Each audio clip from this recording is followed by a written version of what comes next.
Hello, everybody. Or Everypony, I should say. This is episode 1 of my series of dramatic reads. Today, I will be reading Tears of a Goddess by TheCrazyRabbidFanGirl. First off, I'd just like to say any background noise you might hear, I apologize in advance. Oh, yeah. And any errors or mispronunciations of words, I apologize for that as well. Okay, so we're just going to get right in to Tears of a Goddess by TheCrazyRabbidFanGirl. Tired. She was so very tired. Ponies came from far and wide, lining up in clean single-file lines as far as the eye could see. Regal ponies of high degree, wishing to have their status increased, and scholarly ponies, ones of high intellect, that wished to gain some divine knowledge from her. All had come to meet the great princess of the sun. Such was a normal day in the royal Canterlot court. Princess Celestia would see them all the ponies that would climb the stairs to her golden throne. She would suffer their self-satisfying inquiries, all the while maintaining her royal mask, her regal pose. She was so very tired of it. Her divine form had begun to sag as the years passed. Her facade became more and more plastic, a suffocating shroud that stuck to her features like glue. Her mind was not even half attuned to the pompous aristocrat in front of her as he blustered about, talking her ear off about something or other. She had only been nodding at him out of years of habit. The rest of her attention was paid to far more pleasant thoughts. If only twilight were here, she yearned, a small genuine smile gracing her features. The pony in front of her seemed to take this as a positive sign and puffed his chest out in pride. If only he knew. She always knows how to brighten my day. Celestia allowed herself a long sigh, so quiet that it was unheard as an image of her trusty advisor entered her mind. Celestia was brought from her thoughts as the pony in front of her bowed deeply, clearly having finished his tedious chattering. Celestia in turn nodded her head at him. "It was a pleasure to see you again, Sir Cromwell," she lied through his false smile. Years of practice ensured that he was easily convinced, and he turned to trot back down the throne steps. The next pony in line moved to take his place, but a sudden commotion at the entrance of the throne room halted her steps, as all eyes turned to the ruckus. A rather large, feathery creature was attempting to push itself past the lined-up ponies and the 2 guards at the door. "Out of my way, worms." Finally shoving by, the griffin flew towards Celestia, a satchel around her waist. Celestia's personal guards jumped to attention as the griffin alighted at the alicorn's feet. Wow. Personal guards are actually doing something now. Wow. "Princess Celestia," she spoke in gruff, forced reverence. Celestia raised an unimpressed eyebrow at the beast's brutal method of entry. "Speak. Just be serious." Princess Luna ambled along the marble flooring of one of the magnificent Canterlot Castle hallways. Braziers lined the walls which beautifully illuminated the various busts and portraits of famous ponies. On the leftmost wall, illustrious stained glass windows displayed the long and proud history of Equestria and sparkled brilliantly in the golden-purple glow of the fading sun. Luna was fond of taking walks through these hollowed halls to admire the artistries. They filled her with fond memories of what had come to pass, and it seemed that every time she came through there would be a new painting or pain. However, she was not out for an evening stroll. Her destination was clear and set. Reaching her destination, the Princess of the Night nudged open the large golden doors of her sister's inner sanctum and entered. "Sister," she called out. Upon entering, she spied the Sun Princess sitting in front of her bureau, staring pensively into her own reflection. "Yes, Luna," Celestia acknowledged with the faintest trace of genuine warmth in her voice. Her sister was one of her few joys, but even that, her voice sounded distant, tired. With Luna, she did not have to act, and her slumped form was on full display for her to see. "I simply wished to know how the day court proceedings went," replied Luna, coming closer to her sister, who watched her approaching in the mirror. Excuse me, my goodness. Nothing more than the normal aristocrats and nobles, she replied, her eyes closing as her face scrunched up in displeasure. Luna frowned. I heard of the emissary from the Griffin dominations, she stated, disapproval rolling off her tongue. Celestia flinched slightly as her form became rigid. Oh yes, that, she replied warily. The Griffins and Dragons are on the verge of war. Again? Celestia simply nodded. They want us to intervene. Luna was quiet for a moment as she brought a hoof to her chin, her brow furrowed and mind clearly troubled and working hard. I need not remind you of what happened the last time we attempted to intervene, Luna said, her voice darkening with the implications. Celestia quieted for a moment as her eyes closed once more. When they reopened, her gaze was soft and distant, and she stared into the mirror as if it were not there. When do you think she will return? Luna perked up and looked at her sister's reflection in questioning confusion. Who? Twilight, Celestia stated simply. She has yet to return, and she's our best diplomat, after all. If anyone can handle it, it's her. Twilight Sparkle? Echoed Luna as her expression changed to perturbed worry. Sister, are you all right? The life returned to Celestia's eyes as she slowly inhaled through her nostrils and straightened her back. Of course, Luna, she replied, as if nothing were wrong, and hastily added, Evening is nearly upon us. I should attend to the sun. As Luna watched, the Sun Princess stood, but immediately buckled on her hooves. That's strange, Celestia murmured as she swayed from side to side, her vision swimming and head going numb. Sister, Luna cried as Celestia spun on her wobbly legs, her wings knocking several brushes and jars off of her vanity before she crumbled to the ground, unmoving. The bright golden sun shone down on two ponies, one much larger than the other. The sun was almost too bright, creating a muggy haze in the area around them and rendering the surrounding shrubbery of the royal garden as muted, barely visible green shapes. More tea? Celestia offered the young mare across from her, her voice radiating true contentness. Please, the lavender unicorn replied, her lips curving into a smile. Celestia beamed in turn as the teapot hovered over the mare's cup, encased in her golden magic, and served more of the sweet liquid. Thank you. A serene silence enveloped both mares as they sipped at their cups, the only thing punctuating the quiet being the quaint chipper of the birds. Tell me, Twilight, are your studies going well in Ponyville? Celestia asked, breaking the silence between them as her cup clinked along its saucer. They are, Princess, Twilight answered promptly as she set her own cup down. I've learned a lot about friendship since you sent me there. Thank you for that. Celestia smiled warmly at her student's gratitude. Such were the joys of any mentor. Another content silence enveloped the air between the two before Twilight spoke back up. Princess, she asked cautiously, something obviously on her mind.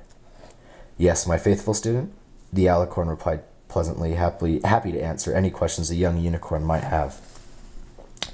I've been wondering about something lately, Twilight began, a pensive look on her features. I know you have lived a very long time, and I thought that surely I am not your first personal student. But you are wrong, Twilight. Celestia cut her off, chuckling lightly when surprise lit up on Twilight's features. In all my 1,000 years, you are the first unicorn I have ever taken under my wing. The white alicorn stretched her feathery appendage and smirked playfully, so to speak. Really? Asked Twilight in disbelief, her eyes shining in pure joy and her form radiating humility and honor. She was truly the first ever to receive personal tutelage from the great princess of the sun. Yes, Celestia replied, a great smile playing at her features as she thoroughly enjoyed her students' joyful expressions. Twilight blushed lightly at this confirmation, solidifying Celestia's happy grin. You are very special to me, Twilight Sparkle. Oh, so beautiful. Okay. How is she, Doctor? Luna demanded sternly as the aged male unicorn in a white doctor's coat observed the white alicorn on her bed. I'm not sure what to tell you, the doctor replied, honestly dumbfounded as he peered over the unconscious goddess whose chest slowly rose and evenly fell. Alicorn physiology isn't exactly my area of expertise. I don't think it's any ponies, really. Luna gave an irritant snort. Can you at least tell me anything? she demanded, her tone harsh, but the undertone of concern was clear for any pony to hear. The doctor sighed, not taking any offense, as he could tell the princess was agitated by her sister's condition. Well, as far as I can tell, she has no physical injuries, he said as he ambled over to the night princess. Has she been acting strangely lately? I don't mean to pry into royal affairs, but this could be something other than physical. Luna thought for a moment. Celestia had indeed been acting rather strange. She used to take such joy in her duties, in meeting and greeting citizens in Equestria. However, as time passed, she had grown increasingly tired of enduring the public every day. The Sun Princess had never spoken of this directly to Luna, but that does not mean it was not easily readable upon her actions and demeanor. Now this mentioning of Twilight Sparkle, thought Luna, her worry mounting. She mentioned something just before she collapsed, Luna replied at last, hopeful the limited information would be good enough to render a diagnosis. A unicorn named Twilight Sparkle. Twilight Sparkle, the doctor queried, of his brow quirking curiously. Oh yes, I am sorry, I did not stop to think that you would not know, Luna replied apologetically. One of our greatest scholars and diplomats, and Celestia's personal student. Luna glanced over at her sister, who shifted in bed, and mumbled incoherently, and fixed her with a deep troubled look. She died nearly 3,000 years ago.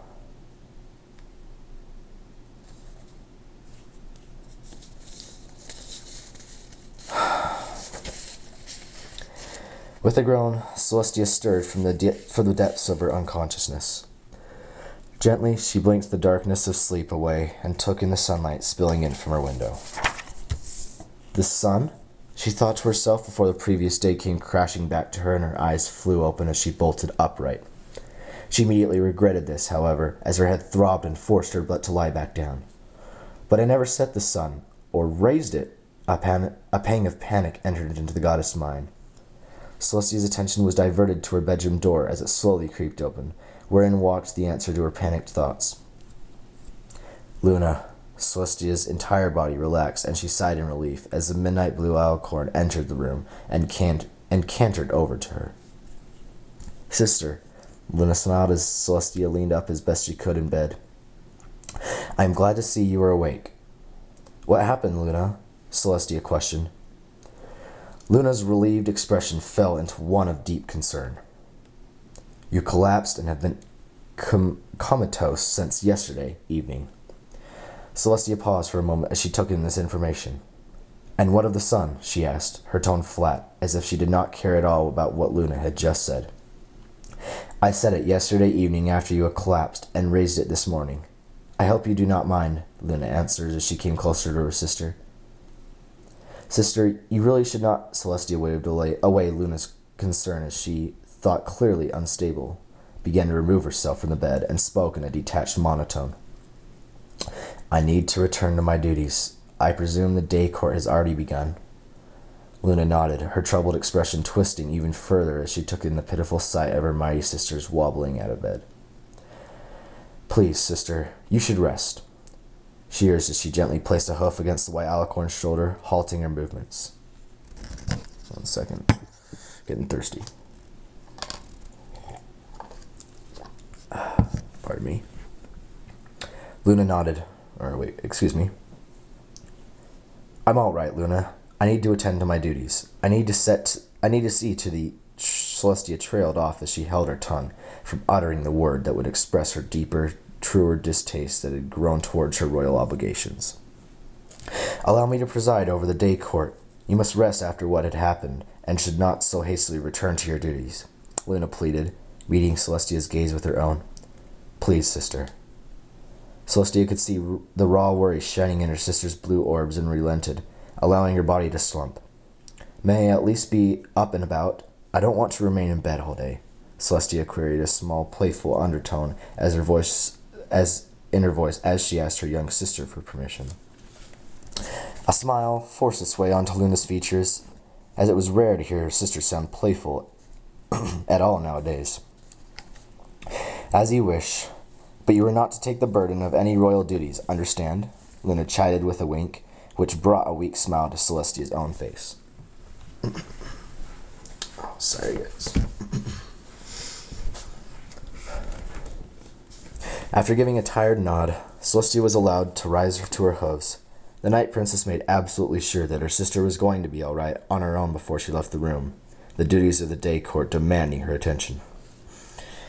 Perhaps I shall go for a walk, thought Celestia, as soon as Luna had left. She really did not want to remain in bed all day, and felt a relaxing walk would do wonders for her.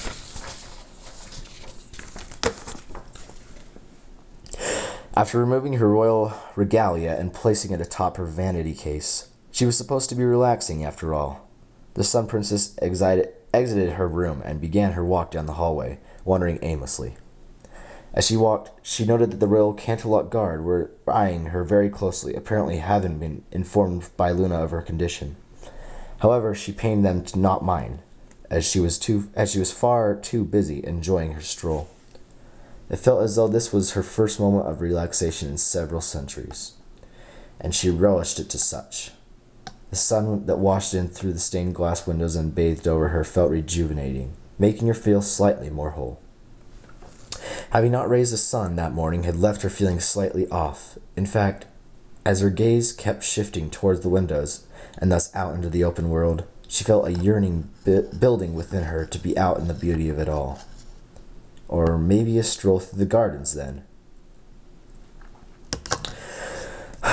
The lush green grass felt divine beneath Celestia's bare hooves. She felt so free, freer than she had in a millennia. The removal of her royal tiara, torque, and boots were far more than a physical relief. It felt as though she had removed the insufferable duties that had plagued her for the past couple thousand years. Thus, she felt free to enjoy the feel of the grass against her naked hooves, the gentle breeze that rolled over her head, neck, and swayed through her flowing mane. Celestia inhaled deeply the scent of spring.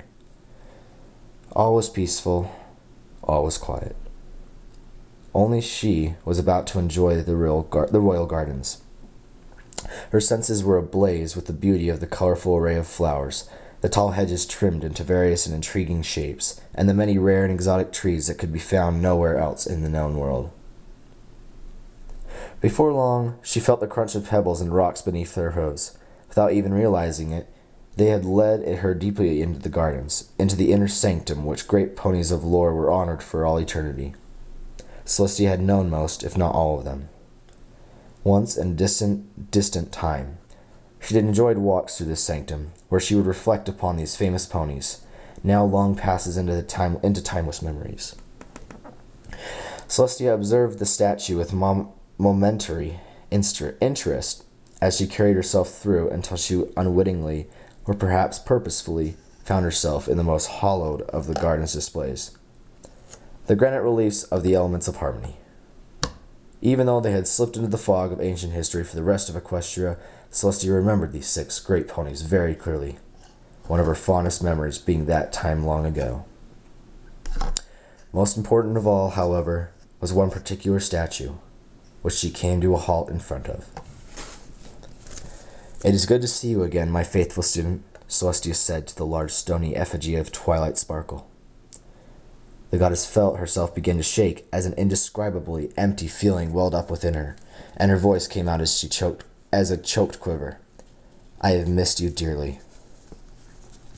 Gently, as though a foal to her mother, Celestia nuzzled the statue's front leg. "My days have been dark without you in them," she whispered, even though the unicorn was not there to hear her. The void inside of her seemed to expand, enveloping her heart and making it feel forlorn. "I am so sorry, Twilight."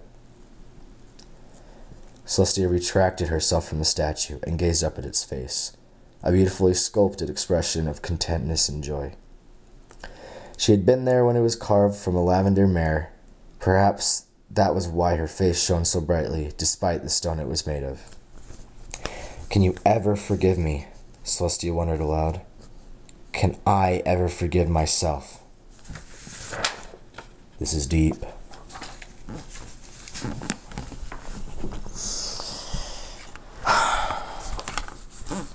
Celestia felt something hot rolling down her cheek and drip from her chin, splashing to the ground. Placing a hoof to her face, she felt a warm river of tears streaming down her face. Tears, she mused, observing the dampness on her hooves like some new-founded phenomenon. The emptiness Celestia had felt now began to build up into an ache that pressed against her chest and heart as her lungs ragedly took in breaths and expelled strangely sobs.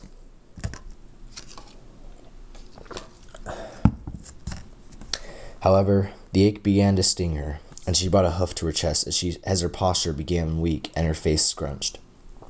The stinging suddenly became a great stabbing, as if a knife had been plunged into her breast. Celestia let out a moan of pain, as she had not felt such pain since before she became a goddess. Even thinking was painful as her mind became hazy and broken. Forcing herself to move, she began to walk as quickly as possible back to the castle, the pain growing more intense as she stumbled along. With her vision beginning to fade, she knew it was only a matter of time before she collapsed again. One shaky misstep was all it took for the great Sun Princess to fall to the gravel in a heap with a resounding thud. Twilight, she thought through the foggy of agony as her purple eyes drifted upward toward the statue of Twilight, before her vision finally went black. Princess Celestia sat atop her throne, the waning rays of the afternoon sun filtering in through the floor to the ceiling glass panes. A purple unicorn stood by her, wondrously clad in a flowing purple robe with pink accents that matched her incoherent colors beautifully. Even though she was distracted by a noble pony that had come seeking her guidance, Celestia managed to cast a smile over at her young advisor. The small sign of affection was fleeting, however, and she quickly returned her attention to the pony before her, lest he tarnish her royal image with rumors of being inconsiderate. "Thank you so much, Princess Celestia," the pony said joyfully once her conversation with Celestia had ended. "It was my pleasure," the alicorn replied warmly as she gave him a smile and a nod before he trotted back down the throne steps. This signified the end of the day court, and he was the final pony who had lined up to see her. Soon, Luna would take up her own duties, handling the night court. No one's going to come to the night court. Silly Luna. Sorry, that probably buzzkilled it for you guys. "I think it would be best if we left and allowed Luna to take our place, don't you agree?" Celestia asked as she peered over at her visor with a coy grin. "Yes, Princess," she replied promptly as the great white alicorn stood from her throne and descended the steps herself, following shortly by the young unicorn who quickly trotted up to her princess's side. "Do you ever regret it, Twilight?" Celestia inquired as the two walked side by side down the gray lengths of the royal courtroom. "Regret what?" Twilight asked, genuinely not understanding what Celestia meant. The alicorn chuckled to herself, as if it were painfully clear Twilight was very content by her side. "Leaving Ponyville to be my personal advisor," Celestia answered with a warm smile. "Oh, of course not, Princess," assured Twilight as she returned the affectionate display. "I knew that Equestria needed me," she continued, though the blissful expression on her face as she strode next to her mentor told of a hidden truth not spoken in her words. "And I still see my friends and write to them." "But what of Spike?" Celestia inquired with a knowing smile. "Ooh, I gotta hear what Spike has to do." Okay. Twilight giggled to herself. "I think he's perfectly content with Rarity now." The two mares shared a laugh. Yes. Yes. Oh. Before I go any further, there is a fanfic that I've been thinking about reading, but it is not finished yet as of the time that this is posted. But once it is finished, it will be in one of my episodes. It is a semi-love story and epic battle, kind of about Rarity and Spike and how they're getting married and stuff. But I think it's really good because I kind of, for some reason, want them to be happy. But I want to see Spike as more than a baby dragon, even though I was starting to grow up. Alright, let's continue. "I am so very proud of you, Twilight," Celestia praised once their laughter died down, beaming over at the young mare. It seemed like it was only yesterday she had graduated from personal student to being the kingdom's most valued scholar, advisor, and diplomat. "You have grown so much since the day I first took you as my student." Twilight's cheeks lit up faintly as the compliment. Thank you, Princess. You shouldn't thank me so much, Celestia said with a laugh. It's always been my pleasure to mentor you. Twilight felt the words of gratitude about to roll off her tongue again, but quickly bit them back and felt her face grow red from embarrassment.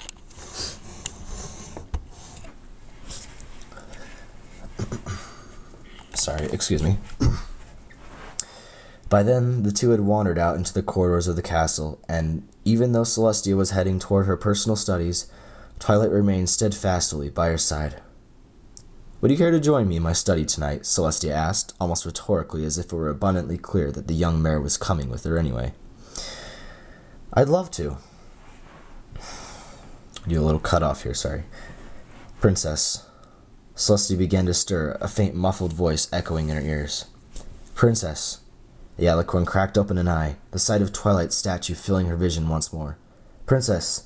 Suddenly very aware of her surroundings, Celestia fully opened both of her eyes. A guard pony, clad in glittering gold armor, stood in front of her. Her expression one of shock. Excuse me. Princess Celestia. Oh, Princess Celestia, are you all right? He urged as Celestia got to her knees.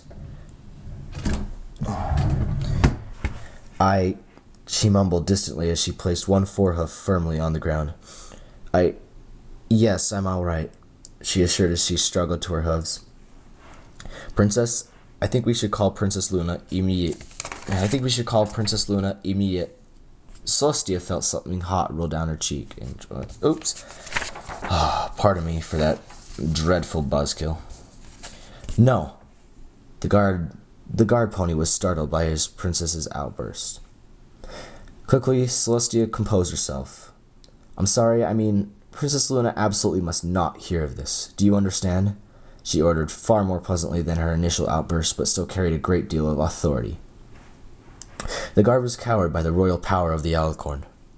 But, Princess, your mane, he pushed, hoping he would not earn the princess's wrath.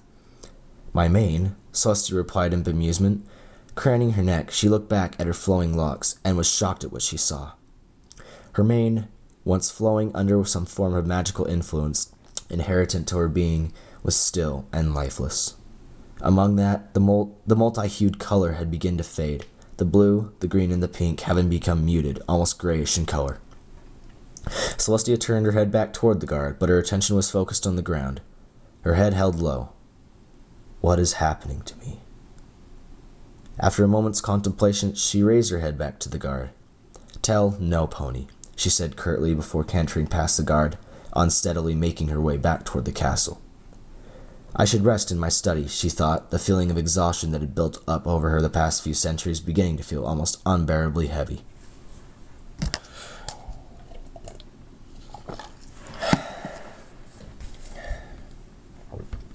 The flickering, crackling fire in Celestia's studies filled the room with a faint glow. Bookshelves lined the walls in the scant few places where there were not any tall windows. Excuse me, this is a long. I have a small amount of dyslexia. So. A comfortable pile of cushions filled the center of the room, where the young Twilight Sparkle was nestled, her legs tucked beneath her body as she observed her mentor, who stood out on the balcony. With even controlling breath, Celestia stared at her at the fleeting sunlight, her entire body filled with a suppressed euphoria. A golden aura radiated out from her horn and engulfed her body, giving her an unearthly and utterly divine glow. With one mighty upward stroke of her magic, the sun winked below the horizon. Sighing in satisfaction, Celestia turned back towards her studies and walked towards Twilight.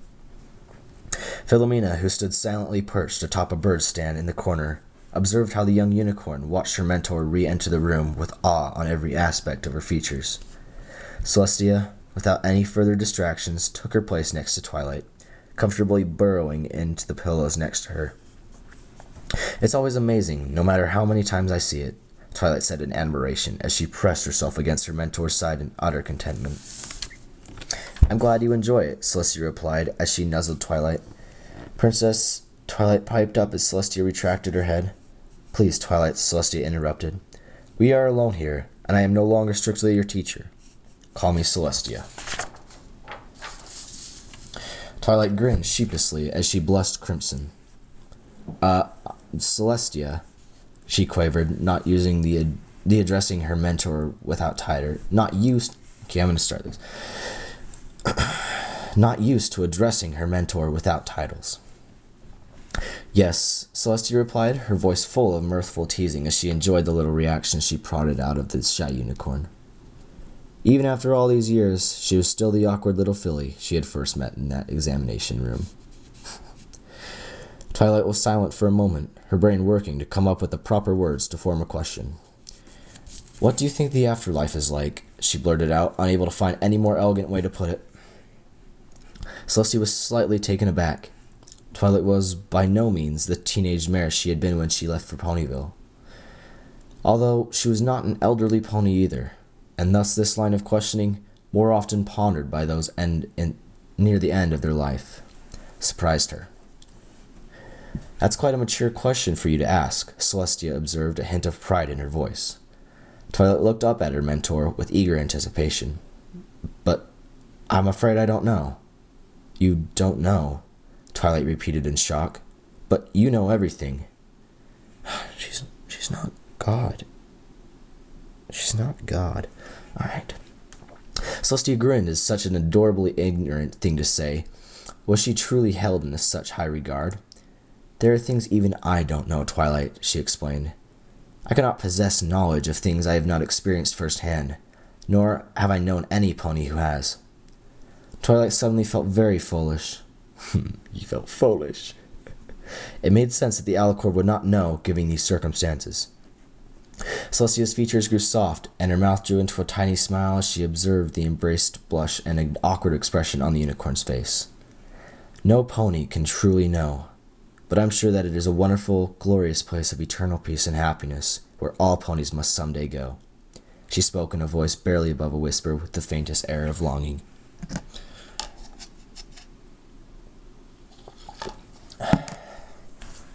Twilight grew very quiet, and Celestia began to worry that the young unicorn felt too embarrassed or ashamed to talk now. Will you ever forget me after I die?" Celestia could not believe what she was hearing, but Twilight sounded very serious, her voice almost cracking as the words came out. "I could never forget you, Twilight, my faithful student," Celestia quickly reassured, allowing the affectionate title, which now held meaning to no other but her, to slip out as she did so. The very thought of Twilight's eventual death saddened her deeply, and even she did not want to dwell on it. Ponies were short-lived creatures in the eyes of a nigh immortal being such as herself, yet she desperately wanted to ignore the fact that Twilight's life would eventually blink out as quickly as would a moth's. Twilight brightened up as this comforting sentiment and laid her head against the alicorn's side, the soft feathers of her wings tickling at her ears. A rapping came to this as the door... Oh, is that rapping or raping? I don't want to say raping. Probably raping, because you can rape a door. Yeah. Not in the bad way, sorry, okay? Out of my mind, came to the study door that brought Celestia out of the pleasant comfort she was enjoying with Twilight. "You may enter," she called out, not bothering to look back, and instead keeping her eyes on the fire. "Sister?" Luna's distinctive voice floated into the room as she entered. "Oh, Luna, is something the matter?" Celestia replied, her voice carefree as she craned her head around to gaze at her sister. "Any problems with the night court?" I heard of your collapse in the gardens," Luna informed with unmasked worry. "Collapse? Whatever do you mean?" Celestia chuckled in a tone that sounded eerily happy to the night princess. "I've been here with Twilight since this afternoon." Luna halted for a moment, frozen in her place. "Twilight?" she breathed, her stomach beginning to feel heavy. "Is that who you were talking to?" "Why, of course." Celestia began as she turned her head back to face Twilight, finding it curious that the unicorn had been so quiet. However, the words caught in her mouth, her expression fell, and her heart plummeted to icy depths at what she saw. Or rather, at what she did not see. She was alone. Twilight was no longer beside her. It was then that she took note that it was not nighttime, and the sun was hanging just barely above the horizon. The fireplace was also empty, and Philomena was not on her perch. The phoenix had completed her very last rejuvenation cycle at the turn of the century, and now watched from the mantle in little more than an ash urn. This is actually a very sad story. Celestia stammered as she began to feel woozy. I've been here since twilight, of course, she assured, her mind trying to comprehend what had happened to her. Without a word, Celestia rose to her hooves and turned to Luna, looking as tired and haggard as ever. Sister Yermaine, Luna spoke softly, barely a whisper. Don't worry, I can make it stop flowing at will. You know that. Celestia comforted that feeling of her limp and faded locks suddenly very heavy against her neck. It was true that she could stop the flowing at will, but it did not explain the color fading, and she hoped Luna would not push it. Luna's anxiety seemed only to increase as she eyed her sister. Celestia was unsure whether she had been convinced of her excuses or not. You should continue to rest, she finally said, either believing what her sister had said or deciding not to pursue the matter. I shall attend to the day court for the next few days and to the sun. Luna quickly added as she saw the questioning look appear on Celestia's face. Celestia let out a troubled breath. As you wished, Luna, as if being relieved of some great weight. The Sun Princess fell atop her mound of pillows and allowed her entire body to droop, her head falling until her chin touched chest. She suddenly felt very tired, and her thoughts were a flurry with everything that was happening to her. Her mind was not active for long, however, as merciful sleep finally overtook her. Luna only began to back towards the door when she saw the reassuring rise and fall of her sister's chest. Rest well. The Princess of the Sun was once again seated atop her throne, fatigue etched around her eyes. She gazed out over the domain of her court and at the many ponies, Earth, Unicorn, and Pegasi alike, who had lined up to have their moment with divinity. As pony after pony came and went, most talking, some questioning, but all praising, she felt another crack splinter through her composure, her mask. The cracks had been felt... hiccup there. Please don't start hiccups, not now. The cracks had been felt the moment she had returned to her duties. After Luna got her 2 days of rest out of her elder sister, Celestia had immediately resumed her duties concerning the day court and of the sun. But as the week progressed, she felt not only her poise beginning to slip, but her physical form as well. Gaunt would be too harsh a word to describe it, but Celestia had grown thinner, as if some malevolent force was draining her of her strength. What perturbed her the most, however, was the fact that she felt the connection to the sun beginning to diminish. Every day, the art of raising the sun had become more of a chore rather than a sanctifying joy. The natural warmth she felt from her connection had also begun to grow cold, leaving her feeling empty inside. Thank you for your time, Your Majesty, the scholarly unicorn had been talking to Celestia stated as she... The scholarly unicorn that had been talking to Celestia stated as she bowed deeply. Celestia's head fell forward in what was, at best, a lazy nod, and she uttered no vocal response. She simply did not have it in herself anymore to respond to her visitors, and her exhausted displeasure at their presence became more and more apparent as the days passed. Once the ponies ambled away, and before the next could take her place, Celestia gave a wearily nod to the guard on her left. Yes, Princess, he responded gruffly as he stepped in front of the princess and the line of ponies. The day court is now closed to the public. Please leave in an orderly fashion, he declared to the masses in a detached monotone, earning a few disappointed sighs and more than a few agitated grumbles.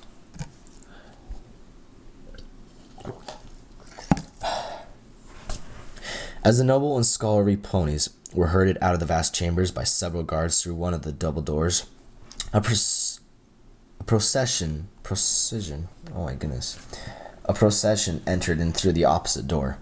As the head at Luna... At the head was Luna, her form as stride as regal as ever, commanding respect and awe from the ponies that made their ways to the opposite direction out of the royal throne room. Bringing up the rear were a line of ponies of mixed race, 2 to a row and all clad in various military paraphernalia that signified them as high-ranking generals, air marshals, and commanders in the equestrian armed forces. Celestia observed as Luna entered with the military council. She had decided it was high time to deal with the encroaching problem of the Griffins and Dragons' threat to battle each other, as it had already been delayed for just over a week. Thus, she had called the military council, her most experienced and highly trained officers, to put an end to the issue once and for all. Princess Celestia. The entourage saluted their princess as they arrived, clapping their hooves together dolefully and bowing to the floor. Celestia said nothing, disinterest clear on her features. With strain, she tried desperately to hide, her horn lit up in a weak golden glow that caused a long table to hover from a corner in the room, where it had been placed earlier that day, and over towards the front of the throne steps. Oh, that's a big run-on sentence. With a thud, the table hit the ground, and the council immediately took their places. Sitting back on their haunches at the table, Luna herself ambled up towards Celestia, where she took her place at her side. The general, sitting at the middle of the table, cleared his throat, stood, and spoke in a deep baritone that echoed through the great hall. The Griffins and Dragons have vowed to go to war by the end of the week. I believe a swift and decisive intervention is in order. We had not said anything that Everypony, an audience, did not already know, but simply wanted to get the proceedings started. What should our course of action be? Celestia asked, her half-lidded eyes scanning across each and every of the council's faces. We should prepare for war. The ponies to the farthest left end of the table cried, pounding his hoof against the mahogany table. Prepare for war? Are you mad? The air marshal, a Pegasus on the farther right of the table, rebuked. Our forces barely survived the last great war. That was nearly 3,000 years ago. Our forces are stronger than they have ever been. Another voice joined the uproar as the table quickly began to devolve into madness. We'll never survive another war. Who said anything about getting involved again? The Griffin and Dragons can tear themselves apart for all I care. We're bothered by both of their states, exactly the reason we were dragged in their conflict the first time. We cannot remain neutral forever. Military politics, Luna grumbled as she watched the ponies debate amongst themselves. Gentle colts, urged the one and only unicorn at the table, in a young voice that believed the speaker's wisdom. We must pursue diplomacy. Peace is the only sensible solution. As Celestia watched over the ramble, her expression gazed over, her eyes growing dim, distant, empty. The haze of the afternoon sun shone in through the windows began to thicken until it was as if the rays of light had been transmuted into a heavy fog that blocked out the world beyond. She felt energetic in a way she had not felt in millennia. She is right, Celestia called out in a lively voice as she stood, which calmed the chatter at the council's table in an instant. We must seek a peaceful means to this conflict before it begins. What are your orders, Princess? The mayor asked, an eager glint in his eye as she looked upon at the alicorn, whose very being radiated authority and power. You are our best diplomat, Celestia said as she smiled warmly down at the unicorn. You shall go. We will call a peace summit, and you shall be sent into my steed. I know you can talk sense into them, she praised, her beaming expression the very picture of pride. I trust you completely, Twilight Sparkle. A great murmur broke out among the council, but Twilight's ensure being lit up at the important task that was being bestowed upon her by her mentor. Thank you so much, Princess, she said in a hushed voice, seeming to be on the verge of tears. Sister, Luna harshly whispered into Celestia's ear in alarm. What is it, Luna? Replied Celestia pleasantly. It was then that she noticed that the murmurs of the council had quieted, and that all of them were staring at her aghast, looking for fear and confusion painted across their visages. Celestia's smile slowly fell. She felt tired, so very tired. The unicorn she had been talking to was not Twilight Sparkle, but rather a mare wizard, shock written on his features. Celestia began to tremble. And she had said all of that out loud? One moment she was sure she had been talking to the first council called over the last great war, and the next... Pain gripped the alicorn's chest, and she raised a hoof to her heart as if her face twisted in agony. Her lungs seized, and she began to cough, hacking into the hoof as she raised to cover her mouth.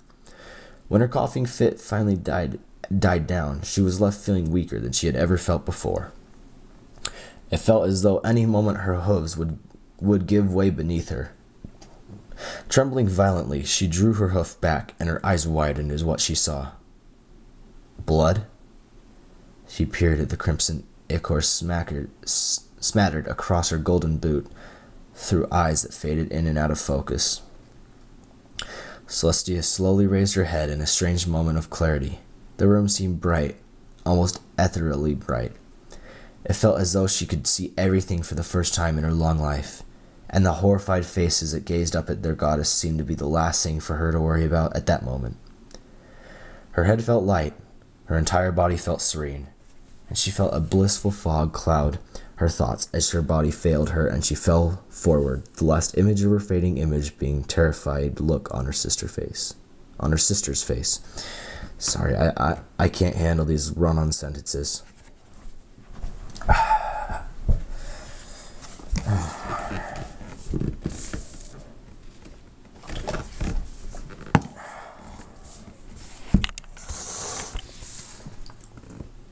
Luna felt desperate, more desperate than she'd ever felt in her entire life, as she watched the Sun Princess writhe in her bed in a fitful state of unconsciousness. A great calamity had beset the kingdom. It was now what should have been midnight, and yet the sun still shone bright, having frozen in a pendulous state halfway between its midday zenith and the horizon.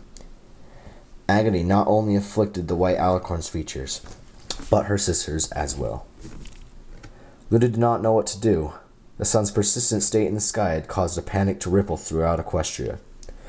Ponies from far and wide had flocked to the capital, where a small army of guards had been assigned to keep the rabble that sought comfort and answers from their beloved princess from breaking in and discovering her wretched state. The Princess of the Night was at a crossroad. To leave the room and calm the populace would mean leaving her dear sister's side. To take hold of the sun would mean to accept what she had felt that dread moment in the throne room, that terrifying feeling, as if a stab to her own heart. Before her sister had tumbled down the stairs to land in a broken heap, she had seen it in the alicorn. The magical core of life within Celestia that burned with the fire of the sun, the aura that defined her very being and power with her magic, had faltered, had begun to fade.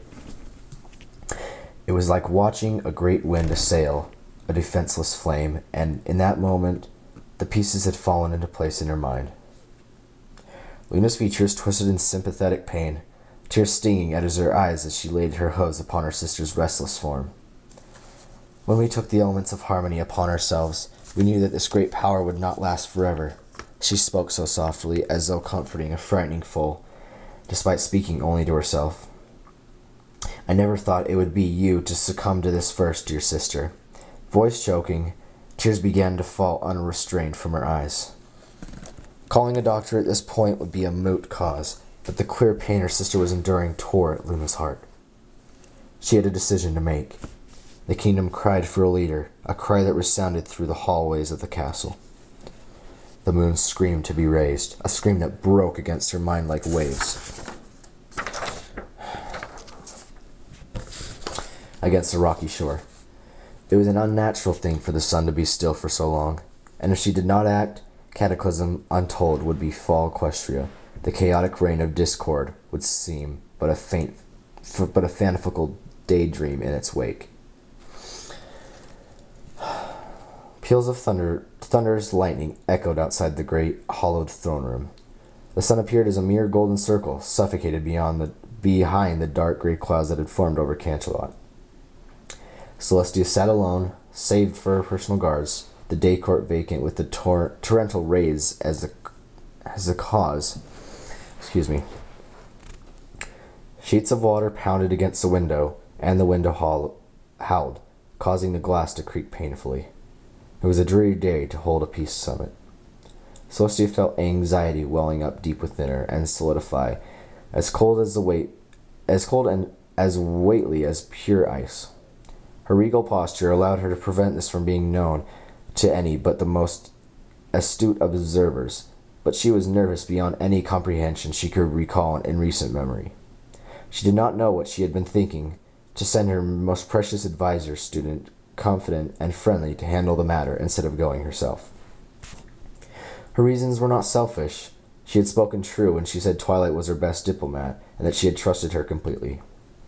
To appear in person as a peace summit, where the griffins and dragons themselves would send only emissaries of their own, would be scandalous.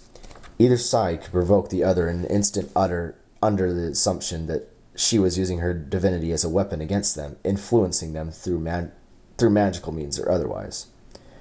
Yet still she felt selfish and worried beyond all belief.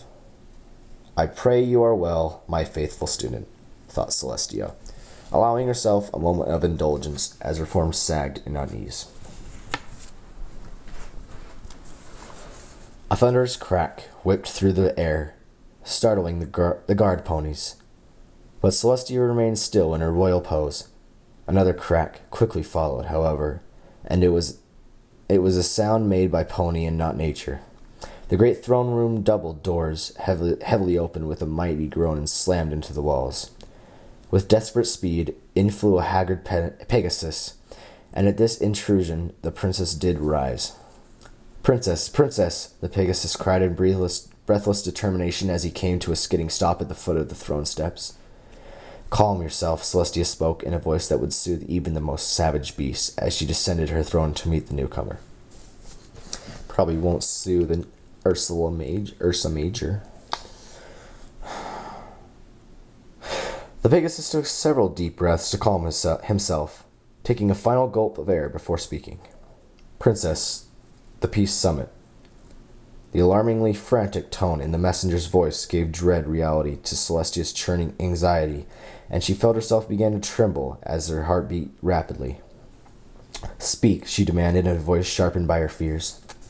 Griffin and dragon nationalists besieged the peace talks. Neither side wanted peace. The emissaries from both sides were killed. Our own delegation was. Celestia's heart plummeted to depths so deep and dark that she felt she would die that very instant. With speed that left any pony who saw dazzled, she rushed past the messenger and through the double doors. The sight that filled her vision beyond the doorway brought her charge to an abrupt end.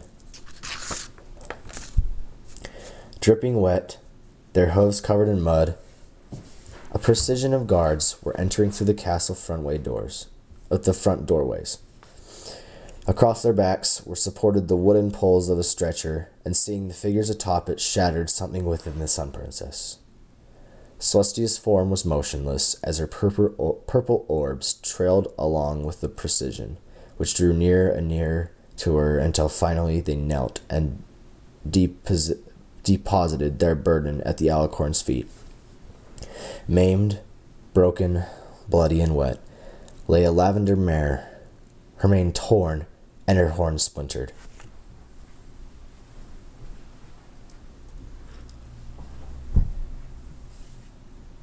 Celestia stared at the body for a moment that seemed to stretch into an eternity.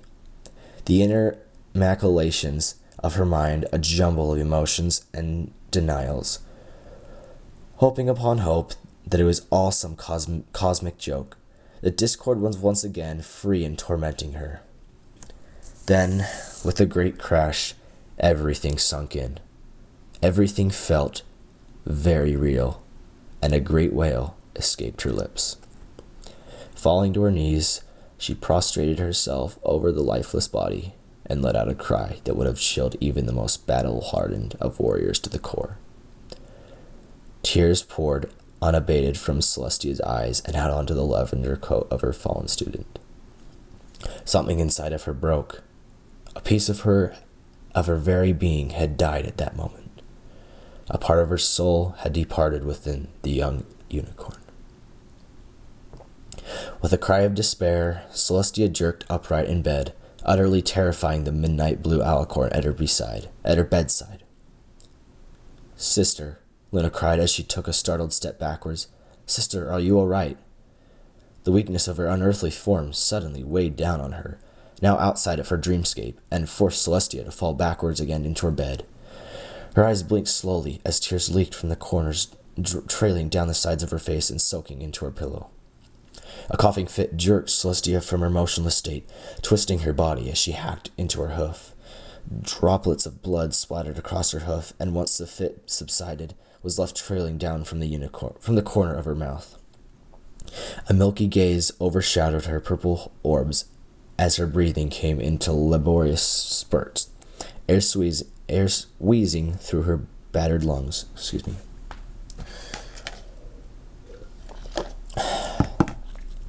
Luna shook as adrenaline coursed through her veins in panic. The sounds of unrest had grown increasingly close to the doors as her vigil extended throughout the night, and only worsened as the sky began to turn red as if being transfigured into a celestial sea of blood. "Stay with me, Celestia. I will summon a doctor," she cried, dropping all formality in her moment of bleary haste. Celestia's head lolled. Sorry, buzzkill. In her sister's direction, her gaze focused on the alicorn, but her eyes unseeing. "No, don't leave me again. Twilight," she murmured in a delirium.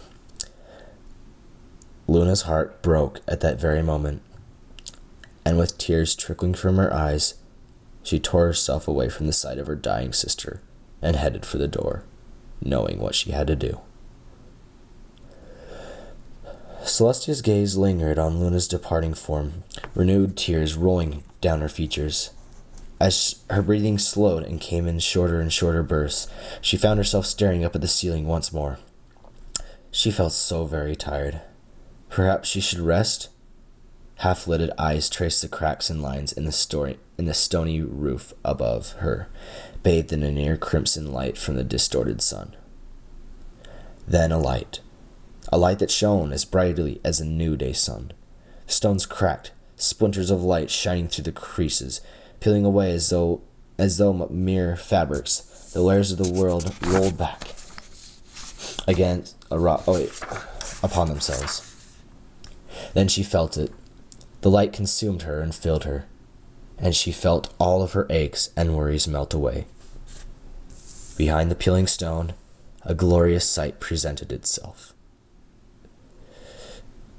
Endless fields of golden sway at the windless beck and call as though waves in the ocean. Ponies and unicorns frolicked in this timeless meadow. Some Celestia recognized, and others she did not. All of them were joyous, all of them content amongst themselves. Some slept, some played. Earth ponies bucked trees and tended to young seedlings.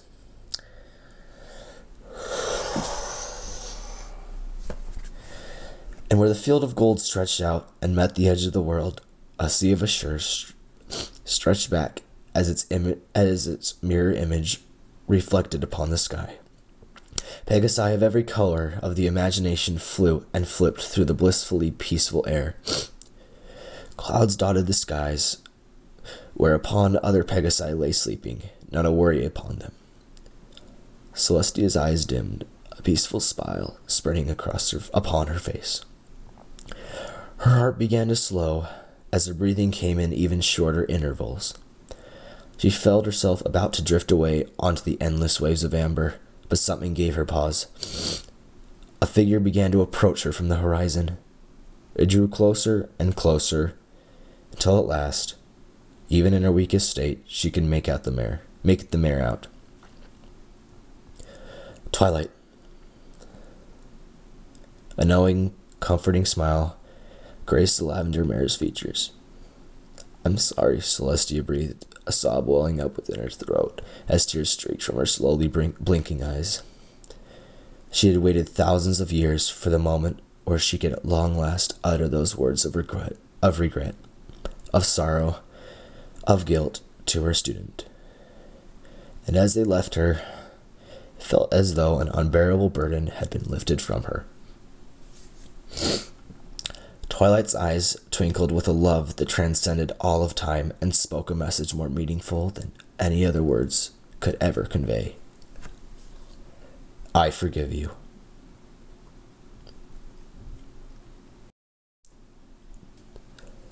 I forgive you.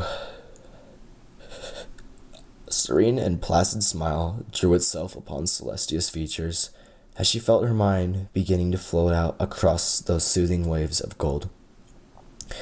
It felt as though she were drifting off to sleep. She mused in her final fleeting moments of coherent thought.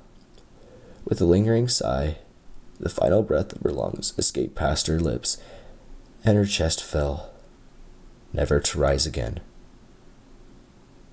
I don't feel tired anymore. The end.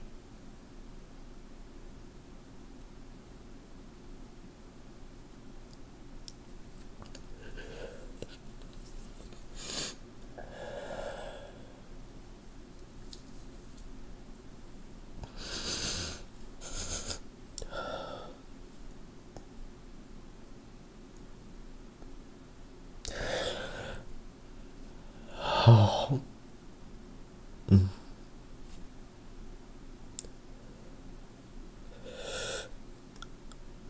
That was so beautiful.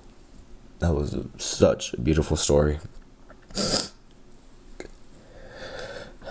At the bottom, there's an author's commentary.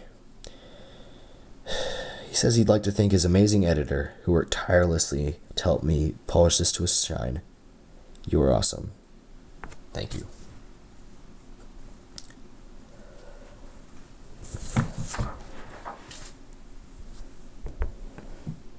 I truly don't know what to say.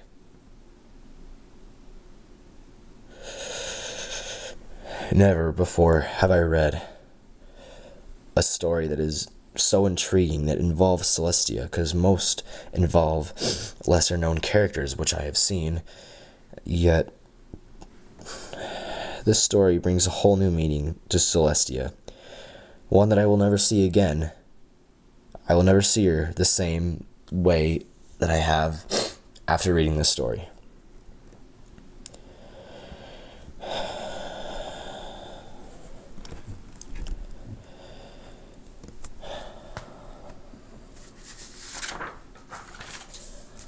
Again, the story's name is Tears of a Goddess by TheCrazyRabbidFanGirl. And it is now my favorite fanfic that I've ever had the opportunity to read.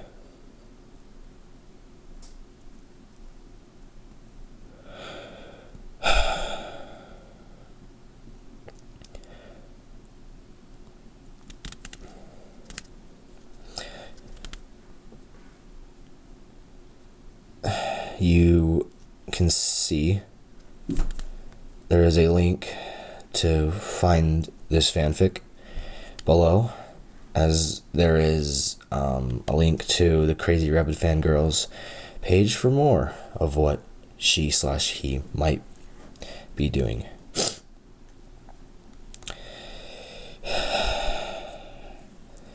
Please also put down in the suggestion box more fanfictions that you would like me to do dramatic reads for. I just might make it in my next episode.